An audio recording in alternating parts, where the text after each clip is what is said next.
ഒരു സെമിനാരിക്കാരൻ റോമിലേക്ക് തൻ്റെ ഉപരിപഠനങ്ങൾക്കായി പോകുന്നതിന് മുൻപ് ഇടവക ജനങ്ങൾക്ക് ഒരു സമ്മാനം നൽകിയിട്ടായിരുന്നു പോയത്. ഓസ്ട്രേലിയയിലെ ജിമിയയിലുള്ള സെന്റ് കാത്തറിൻ ഇടവകാംഗങ്ങൾക്കായിരുന്നു ഡാനിയൽ ഒ കെല്ലിയുടെ സ്പെഷ്യൽ സമ്മാനം. അത് മറ്റൊന്നുമായിരുന്നില്ല, ഒരു കുമ്പസാര കൂടായിരുന്നു. എന്തിന് ഡാനിയൽ ഇത്തരത്തിലൊരു സമ്മാനം ഇടവകയിലെ വിശ്വാസികൾക്കായി നിർമ്മിച്ചു നൽകിയതെന്ന ചോദ്യം പ്രസക്തമാണ്. സെമിനാരിയിലേക്ക് പ്രവേശിക്കുന്നതിന് മുൻപ് എഞ്ചിനീയറിംഗിൽ ബിരുദം നേടിയത് വേണമെങ്കിൽ ഒരു കാരണമാക്കിയെടുക്കാം.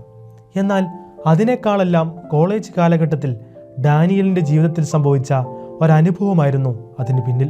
2019 ഡാനിയൽ എഞ്ചിനീയറിംഗ് പഠന കാലഘട്ടത്തിൻ്റെ അവസാന വേളയിൽ ഏറ്റവും ആത്മാർത്ഥതയോടെയും അനുതാപത്തോടെയുമുള്ള ഒരു കുമ്പസാരം നടത്താൻ ഇടയായി. അതിനുശേഷം അദ്ദേഹത്തിൽ വലിയൊരു ആത്മീയമായ ഉണർവ് ലഭിക്കുകയായിരുന്നുവെന്നും ആ ഉണർവ് 2021 തന്നെ സെമിനാരിയിലേക്ക് എത്തിച്ചുവെന്നും ഡാനിയൽ പറയുന്നു.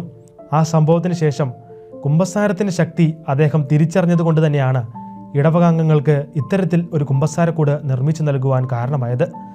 ദൈവം തനിക്ക് നൽകിയ കഴിവുകൂടി അതിലുപയോഗിച്ചപ്പോൾ അത് വേറെ ലെവലിലുള്ള ഒരു നിർമ്മിതിയായി മാറി.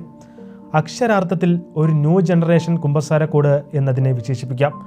കുമ്പസാരം ക്രമീകരിച്ചിട്ടുണ്ടെന്ന് വിശ്വാസികൾ മനസ്സിലാക്കുന്നതിനായി പുറത്ത് 2 ഇൻഡിക്കേഷൻ ലൈറ്റുകളും ഇതിൽ ക്രമീകരിച്ചിട്ടുണ്ട്.